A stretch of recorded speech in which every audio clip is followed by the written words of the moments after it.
Chapter 10. Underwater. It was a strangely quiet and peaceful place.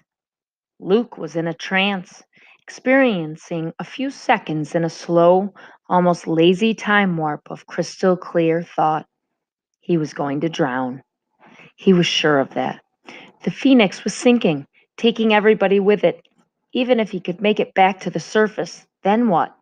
A lone swimmer, even one with a life jacket, had no chance against 30-foot waves.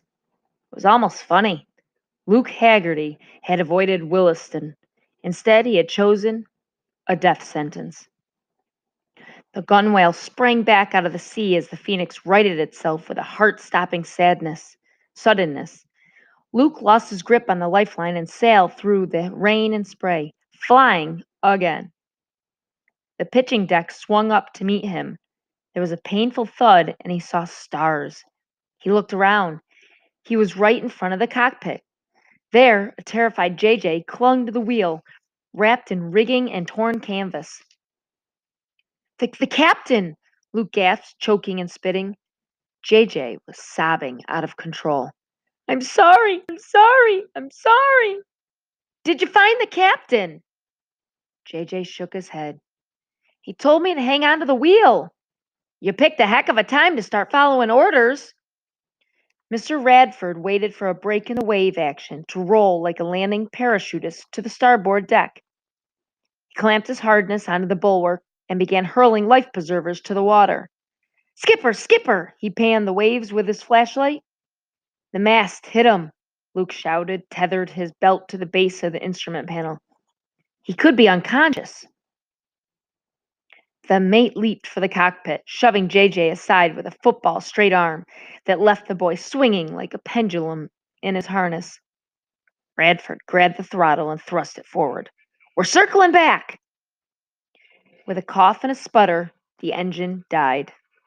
Cursing, the mate tried to restart it. It turned over, but wouldn't catch. Then it stopped turning over. Check the engine room, Archie.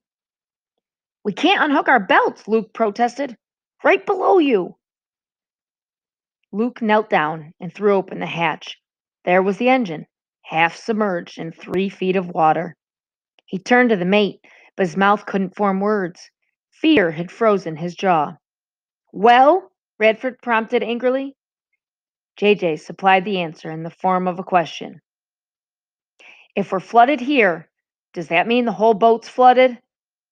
Charla's upper body emerged from the main cabin. We've got water down here, she cried. How much? Called the mate. Couple of feet at least. Sauna! The mate switched on the electric bilge pump.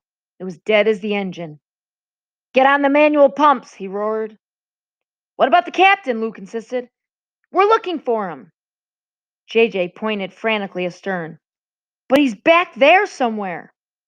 We can't get back there without engine power, Radford snarled. He has to find us. Get all hands on deck to the main pumps.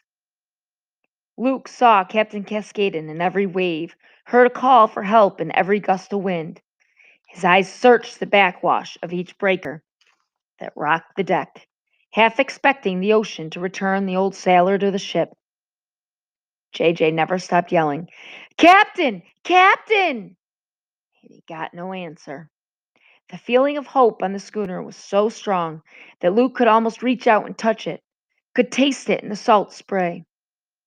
But it was only a feeling, trumped by the reality. Pumping, hard work, simple, repeating, exhausting. No one dared unhook the safety harness for fear of being pitched overboard as the Phoenix was brutalized by the killer storm. It was hours and it felt like years before the wind began to subside. The rain kept coming, but it was weakened. A soaking shower rather than a driving attack. The terrible lighting ceased.